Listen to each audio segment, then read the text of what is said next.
কর্তৃক আয়োজিত আজকে আপনারা সবাই ইতিমধ্যে শুনেছেন বারৈপাড়া ইউনিয়নের কৃষক দলের সভাপতি বাদল মোড়ল তাকে নৃশংসভাবে হত্যা করা হয়েছে এবং আবদুল্লাহ মোড়লের উপরে হামলা করা হয়েছে হত্যা করার জন্য।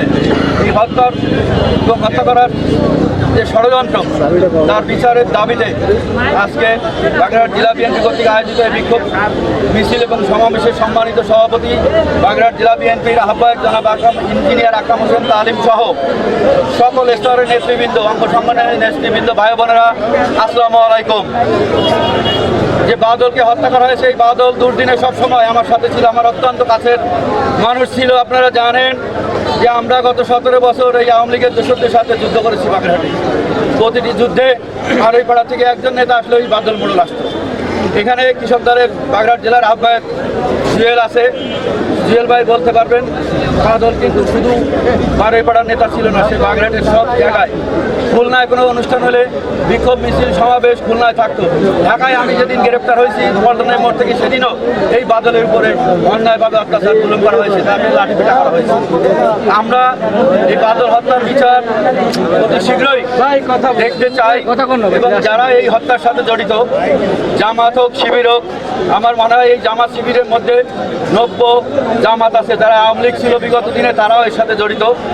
তাদেরকে ধরে অতি শীঘ্রই এই বিচারের কাঠগড়ায় দাঁড়াতে হবে। আমরা আরেকটি ঘোষণা আমি একটু আগে শুনেছি, দশানীতে আমাদের বাগেরহাট সদর উপজেলা বিএনপির সাবেক যুগ্ম আহ্বায়ক অ্যাডভোকেট নুরুল বলেছেন যে এই বাদল মোড়লের পরিবার অত্যন্ত আসলে গরিব বলবো না, অসহায়, তাদের পাশে আমাদের দাঁড়ানো উচিত। এবং বাগেরহাট জেলা বিএনপিকে যেভাবে আমাদের অ্যাডভোকেট নুরুল বলেছেন যে 10 লাখ টাকার একটা ব্যবস্থা করে দেওয়ার জন্যে, আমি মনে করি বাগেরহাট জেলা বিএনপির আমরা যদি সবাই তাদের দিকে তাকাই এবং আসলে সুনজরে দেখি, 10 লাখ টাকা কোনো ব্যাপার না। আমরা এটা অতি শীঘ্রই এই 10 লাখ টাকার একটা জোগাড় করে তার পরিবারের নামে আমরা মনে হয় এফডিআর করে রাখতে পারি। সেই টাকার যে ইন্টারেস্ট হবে সেটা দিয়ে তাদের সংসার চলবে। এবং সাথে সাথে আমি ব্যক্তিগতভাবেও আমি গতকালকে আসলে তার উপরে যে হত্যা, তাকে যখন হত্যা করা হয় আমি দেশে ছিলাম না, বিদেশে ছিলাম। আমি বিদেশ থেকে এসে গতকালকে আমি এই বাদলের বাড়িতে গিয়েছি এবং আমি ব্যক্তিগতভাবে বাদলের পরিবারকে সহযোগিতা করার আশ্বাস দিয়েছি এবং এটা আমি ইনশাল্লাহ ব্যক্তিগতভাবে প্রতিনিয়ত করে যাব। আর আমাদের প্রধানমন্ত্রী আপনারা জানেন জনাব তারেক রহমান সব সময় আমাদের দলের জন্য যারা শহীদ হয়েছেন তাদের পাশে দাঁড়িয়েছেন।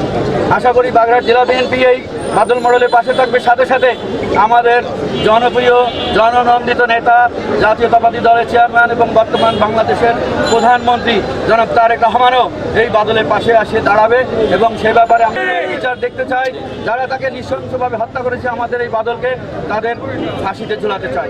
শুধু বাদল না, বাগেরহাটের যারা রাজনৈতিকভাবে হত্যা হয়েছে বিগত দিনে, তানু ভূঁইয়া, সাব্বির এবং আমাদের ডেমার অত্যন্ত জনপ্রিয় নেতা সজীব, তাদের হত্যা যারা করেছে তাদেরও বিচারের কাঠগড়ায় আনতে চায় এবং তাদেরকেও ফাঁসির কাঠগড়ায় ঝুলাতে চায়।